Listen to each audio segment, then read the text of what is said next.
हिंदुस्तान अखबार, रविवार 14 जून 2026।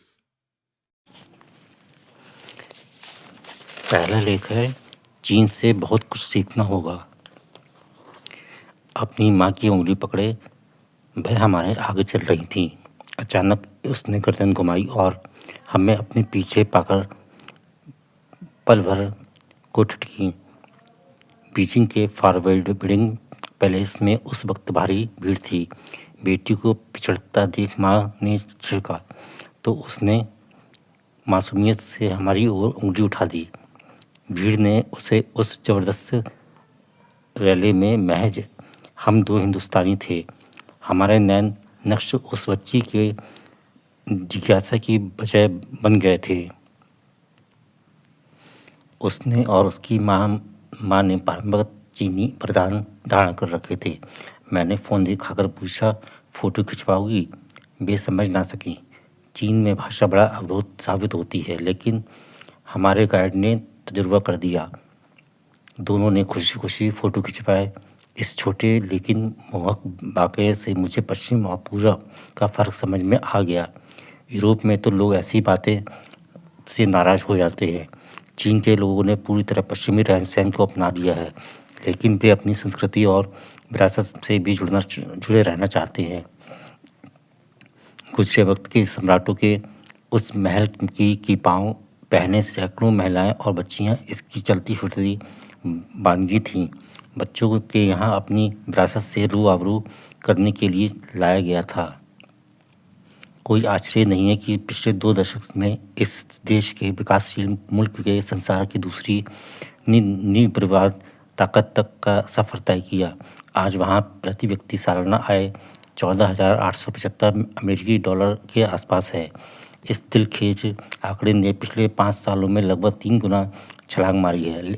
हैरानी है कि पूरी दुनिया को धमकाने वाले डोनाल्ड ट्रंप पिछले महीने बीजिंग दौरे के दौरान आवश्यकता और अनुमान से अधिक विनम्र नजर आए। तरक्की की इस रफ्तार से रश्क करने वाले यह कहकर गुबार निकालते हैं कि चीन में सच्चा लोकतंत्र नहीं है। ऐसे महान अनुभवों को याद दिलाना चाहिए कि आदिकाल से सन 1772 तक चीन विश्व की पहली और भारत दूसरी बड़ी अर्थव्यवस्था होता था। गौरांग महाप्रभुओं से आज़ादी के बाद दोनों ने अपने अपने तरीके से प्रगति यात्रा शुरू की, लेकिन चीन बहुत आगे निकल गया। इसके उलट भारत उन दिनों भी अमेरिका के निशाने पर होता था। वैश्विक युद्ध के बदनाम दिन थे और हिंदुस्तान दूसरी दुनिया यानी सोवियत संघ के प्रभाव में माना जाता था। मास्को 1971 में भारत पाकिस्तान युद्ध में वीटो और हथियार लेकर हमारे साथ खड़ा था, जबकि पाक फौज अमेरिकी टैंकों और युद्ध विमानों के बल पर हमसे जूझ रही थी। उस जंग में पाकिस्तानी पूर्वी मोर्चे पर बुरी तरह परास्त हुआ और उसके 90,000 से अधिक सैनिक कर्मियों को समर्पण करना पड़ा था। इस युद्ध से एन पहले एक युगांतकारी घटना गुपचुप घटी थी।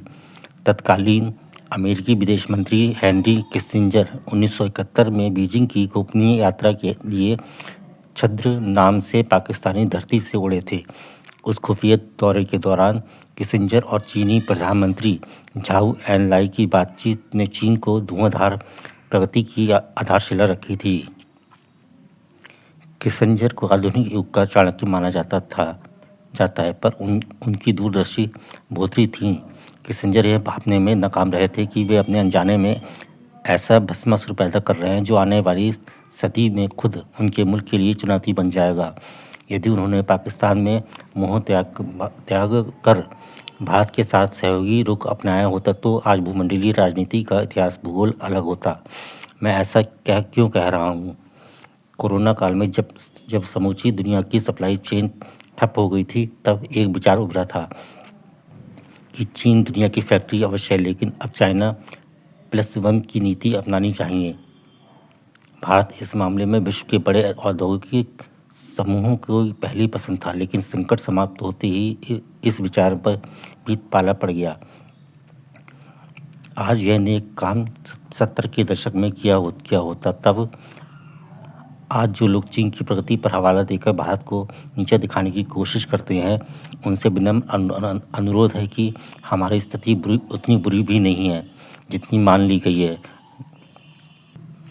भारत इस मामले में लगभग 2 दशक पीछे रहा। नरसिंह राव और मनमोहन सिंह की जोड़ी ने सन 1991 में भारतीय पेरेस्ट्रोइका की शुरुआत की। इसके नतीजे बुरे नहीं साबित हुए। पिछले 25 वर्षों में भारत ने 6.5 से 7% की औसत विकास यात्रा कायम रखी। 2008 के आर्थिक झटके, कोरोना का संकट और अब हरमुश्क का हाल भी इस दर को बाधित नहीं कर सका। सिर्फ चीन 8 से 8.5% औसत विकास दर के साथ हमसे आगे है। कई अर्थशास्त्री मानते हैं कि जिस दिन हम 7.5% की निरंतरता हासिल कर लेंगे, हमारी तमाम समस्याएं हल हो जाएंगी। तमाम लोग चीन के विकास के लिए उसकी सर्वाधिकार संपन्न सत्ता की दुहाई देते हैं। यह आंशिक तौर पर सत्य है। चीन में हर कुछ मीटर पर कैमरे लगे हुए हैं। वहाँ इन कैमरों की रियल टाइमिंग मॉनिटरिंग के लिए भी भीड़ भाड़ वाली हर जगह पर मोबाइल कंट्रोल रूम दिख जाते हैं। ये कंट्रोल रूम बीजिंग के मोबाइल सेलुलर नेटवर्क के बिग डाटा से जुड़े हुए हैं।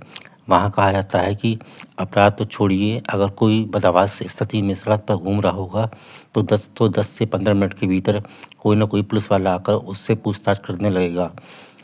एक बात और साबित, सभी संस्थानों से युक्त होने के बावजूद चीन के लोगों को आज भी उस जानकारी पर निर्भर रहना होता है जो सरकार मुहैया कराती है। मैंने इस लंबे प्रवास के दौरान कई नौजवानों से पूछा कि आप भारत के बारे में क्या जानते हैं। जवाब मिला, हम वही जानते हैं जो हमारी सरकार हमें बताना चाहती है। यहाँ डीप सीक और उसके जैसे अन्य चीनी संस्थानों का जिक्र जरूरी है। वे एक तरफ लोगों को जानकारी सीमित रखते हैं तो दूसरी तरफ उन्हें नायब सुविधाएं भी मुहैया कराते हैं। वह गूगल मैप के मुकाबले ज़्यादा सटीक था। अलीपे और अन्य कारगर पे ऐप्स का कमाल है कि चीन का समाज लगभग कैशलेस हो चुका है और वहाँ कई दुकानदार नकदी लेने से साफ मना कर देते हैं। रही बात सीमित जानकारी की, तो विश्व दृष्टि का अभाव वहाँ के नौजवानों को विपन्न नहीं बना रहा है। इसके विपरीत वर्षों के अनुशासन और लगातार भारी होती जेब ने उन्हें अपने विकास के प्रति ज़्यादा फोकस्ड बना दिया। भारत के लिए ये एक सबक है। हमारी सड़कें, हमारे रेलवे स्टेशन, हवाई अड्डे और अन्य सार्वजनिक स्थान चीन के मुकाबले अराजक व्यवहार और तेज़ी से आगे बढ़ने के लिए आवश्यक अनुशासन अपनाने बाकी हैं। यही वजह है कि हर बार चीन अगर लुभाता है तो चुनौती भी देता प्रतीत होता है। चंद्रकांत सिंह का अगला लेख है, गांव का कायाकल्प करने वाला मनरेगा मजदूर। प्रचंड गर्मी के इन दिनों में जब मौसम विभाग अलग अलग इलाकों के लिए येलो और रेड अलर्ट जारी कर रहा है, एक सुदूर गांव की कुछ छवियां सुकून पहुंचाती हैं। इन छवियों में उस गांव के बाशिंदे दरख्तों की घनी छांव में अपने सुख दुख साझा करते हैं। यहाँ पुरखों की कुछ नसीहतों को दोहराते दिखते हैं। पेड़ लगाते रहना, तालाब को साफ रखना और सामूहिक कामों में सहयोग जरूरी होता है। कर्नाटक के कलबुर्गी जिले में कभी मनरेगा मजदूर रहे सदाशिव हाइड्रा ने इन हिदायतों पर अमल कर शानदार मिसाल पेश की है। कलबुर्गी का होना किरानगी गांव में आज से 44 साल पहले सदाशिव पैदा हुए। गरीबी ने स्कूल का होने नहीं दिया और बचपन की दहलीज पर पार करते करते वह मजदूर बन गए। छोटी उम्र में पिता का साया सिर से उठने के कारण परिवार की जिम्मेदारी किशोर कंधों पर उतर आई थी। 100 रुपया महीने पर एक जमींदार के यहाँ चरवाहे की चाकरी मिली। उस गांव के हर गरीब किशोर की यही नीति थी कि या तो वे किसी संपन्न गृहस्थ के यहाँ काम करते या खेती किसानी के कामों में जोत दी जाते थे। हाँ, उनमें से कुछ थोड़े बड़े होने पर शहर की ओर कूच कर जाते। सदाशिव जब किशोर थे तब उनके इलाके में ज़बरदस्त सूखा पड़ा। मजदूरों को काम नहीं मिल पा रहा था। बड़ी जोत के मालिक भी हाथ खड़े करने लगे। आखिरकार वह भी गांव के नौजवानों के साथ बेंगलुरु आ गए ताकि मजदूरी करके माँ की मदद कर सकें। अब गरीब हो या अमीर, हर किशोर को एक मार्गदर्शक की ज़रूरत पड़ती है। मगर बेंगलुरु में सदाशिव का निगाहबान कोई न था। दिहाड़ी की एक मुश्त पैसे हाथ में आए तो मन बहकने लगा।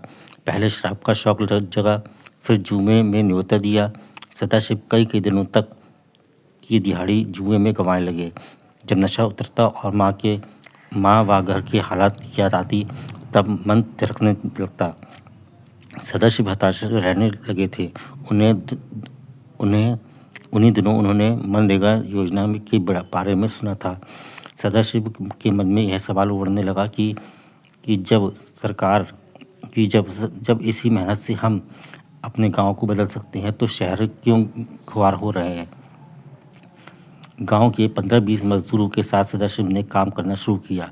काम करते हुए उनकी नज़र गांव के 1600 एकड़ पड़ती पड़ी जमीन की ओर चली जाती, जिसे सरकार ने पावर प्लांट लगाने के लिए अधिकृत किया था। मगर वह योजना कभी जमीन पर उतर ना सकी। काम करते हुए सदाशिव ने महसूस किया कि कई ग्रामीण मजदूरों को मनरेगा के बारे में बहुत कुछ पता नहीं है। गांव के मजदूरों की दयनीय हालत देख सदाशिव ने जिला स्तर के अधिकारियों से मुलाकात की और काम की मांग की। सदाशिव की संगठन क्षमता और प्रतिबद्धता को देखते हुए अधिकारियों ने उन्हें जल्द ही कायका बंधु बना दिया। कर्नाटक में 50 मनरेगा मजदूरों के प्रमुख रूप में कायका बंधु नियुक्त किए जाते हैं। अगले 2 सालों में सदाशिव फील्ड इंस्पेक्टर बना दिए गए।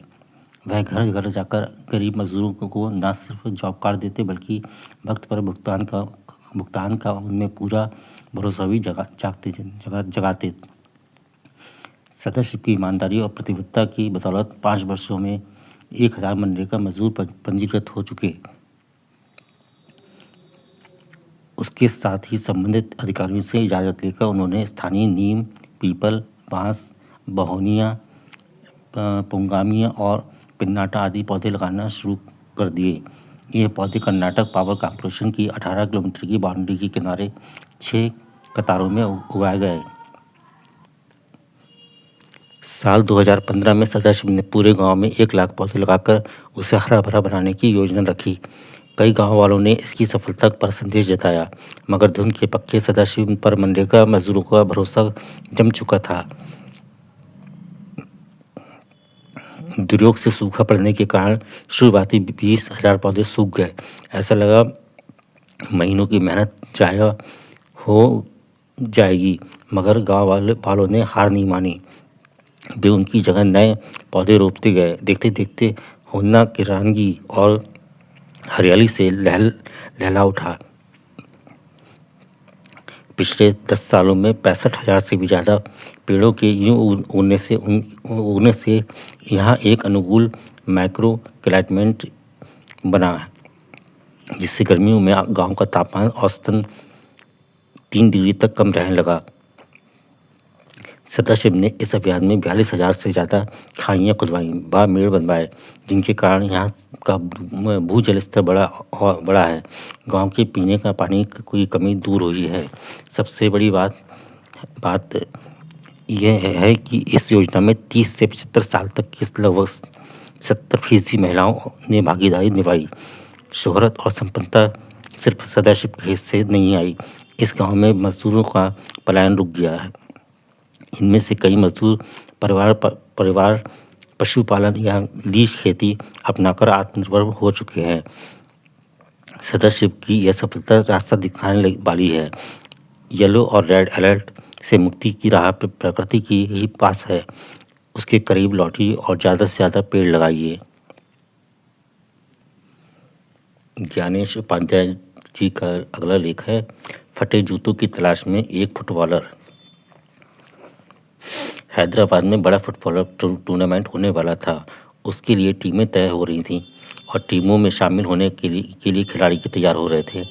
जो घर से संपन्न खिलाड़ी थे उन्हें कोई चिंता नहीं थी, पर एक गरीब खिलाड़ी था जो एक जोड़ी जूते के लिए स्थानीय मोची के पास गुहार लगा रहा था। मोची ने साफ कहा, उसके पास वैसा जूता नहीं है। तब युवा ने बिल्कुल गिड़ लगाते हुए कहा, कृपया आप हमारे लिए जूते का इंतजाम कर दीजिए, वरना मैं टूर्नामेंट में नहीं खेल पाऊंगा। मैं गरीब हूँ, खरीद नहीं पाऊंगा और बगैर जूते मुझे कोई खेलने नहीं देगा। यह सुनकर मोची ने कुछ नरम पड़ते हुए कहा, मुझे किसी पुलिस वाले का पुराना जूता भी मिल जाए तो मैं खेलने लायक जूते बना दूंगा। अब सवाल खड़ा हुआ कि पुराना पुलिस जूता कहाँ मिलेगा। किसी पुलिस वाले से दूर दूर तक कोई पहचान नहीं थी। तभी सड़क पर एक ट्रैफिक पुलिस वाला नजर आया। जरूरत और गरीबी से मजबूर युवक ने विनम्र अभिवादन करते हुए ट्रैफिक वाले से एक पुराने जूते की मांग की। मांग अटपटी थी तो ट्रैफिक वाला बोला, सुनकर भड़क गया। युवक ने बार बार गुहार लगाई, वही मिल जाए तो मैं हमेशा आवाई रहूँगा। ट्रैफिक वाले ने बेरुखी से पूछा, पुराने जूते का तुम क्या करोगे? जवाब मिला, मैं फुटबॉल खेलना चाहता हूँ। नए जूते के लिए मेरे पास पैसे नहीं हैं। आप पुराने जूते देंगे तो मेरे खेलने लायक जूते बन जाएंगे। एक मोची ऐसी मरम्मत के लिए तैयार है। आप दया कर कीजिए, कृपया घर में देखिए, कोई फटा जूता जरूर होगा। इस गुहार को गौर से सुनने के बावजूद ट्रैफिक वाले ने फटकारते हुए कहा, पुराने जूते किस काम के? उन्हें कौन रखता है? भागो यहाँ से, मेरे पास पुराने जूते नहीं हैं। जाते जाते उस युवक ने फिर आग्रह किया, कृपया आप एक बार देखिएगा, मैं कल आपसे फिर मिलूँगा। सौभाग्य से अगले दिन मुलाकात हुई और ट्रैफिक वाले ने फटा हुआ जूता बेमन से थमाया। फटे जूते देख युवक की खुशी का ठिकाना नहीं रहा। उसने बार बार आभार प्रदर्शन किया और लगभग दौड़ते हुए मोची के पास पहुंचा। अब मोची ने काम के लिए 2 रुपये की मांग रख दी और रत्ती भर भी रियायत के लिए तैयार ना हुआ। युवक को अच्छे से पता था, अगर वह जूते के लिए पैसा मांगेगा तो माँ पैसे नहीं देंगी, इसलिए उनसे किताब खरीदने के लिए 2 रुपये की मांग रखी। अब माँ ने रुपये दे दिए। पूरे 2 रुपये लेने के बाद मोची ने निराश नहीं किया। 1 घंटे में ही फटे जूतों को नया अवतार मिल गया। जूते ऐसे मजबूत और लचीले बन गए कि उन्हें पहनकर युवक का मनोबल आसमान में पहुंच गया। टूर्नामेंट में उन जूतों के फुटबॉल से यारी गजब साबित हुई। गोल पर गोल होते चले गए। सिकंदराबाद में आयोजित उस टूर्नामेंट को देखने कई दिग्गज खिलाड़ी आए थे। जौहरी समझ गया कि यह खिलाड़ी बहुत खास है। मैच जब समाप्त हुआ तब जौहरी ने अपने हीरे के पास पहुंचकर परिचय दिया, मैं पुलिस का फुटबॉलर कोच सैयद अब्दुल रहीम हूँ। तुम्हारा नाम क्या है? जवाब मिला, मेरा नाम तुलसीराम बलराम है। थोड़ी बातचीत में ही जौहरी कोच रहीम ने फैसला कर लिया कि इस हीरे को भीड़ में खोने नहीं देना है। कोच रहीम ने खिलाड़ी बलराम से कहा, मैं तुम्हें पैसे भी दूंगा, तुम ठान लो, तुम्हें फुटबॉल पर पूरा फोकस करना है। फिर क्या था, रहीम के पैसे से ही बलराम ने एक साइकिल भाड़े में ली। अपने गांव अमगुड़ा से वह साइकिल से रोज हैदराबाद अभ्यास के लिए आने लगा। अगले ही साल वह हैदराबाद की टीम में शामिल हुए और टीम को संतोष ट्रॉफी दिलाने में उनकी अहम भूमिका रही। उसी साल वह भारतीय टीम में शामिल किए गए और ऑस्ट्रेलिया के मेलबर्न में आयोजित सन 1956 के ओलंपिक में भारतीय फुटबॉल टीम चौथे स्थान पर रही। रहीम ही उस टीम के कोच थे। बलराम को मुख्य रूप से 1962 में जकार्ता में आयोजित एशियाई खेलों में भारत को स्वर्ण दिलाने और सन 1961 के रोम ओलंपिक में श्रेष्ठ प्रदर्शन के लिए याद किया जाता है। भारतीय फुटबॉलर की दुनिया में चुनी गोस्वामी के बैनर्जी और तुलसीदास बलराम की आदर्श स्वर्णिम त्रिकली किंवदंती है। तुलसी बलराम 1936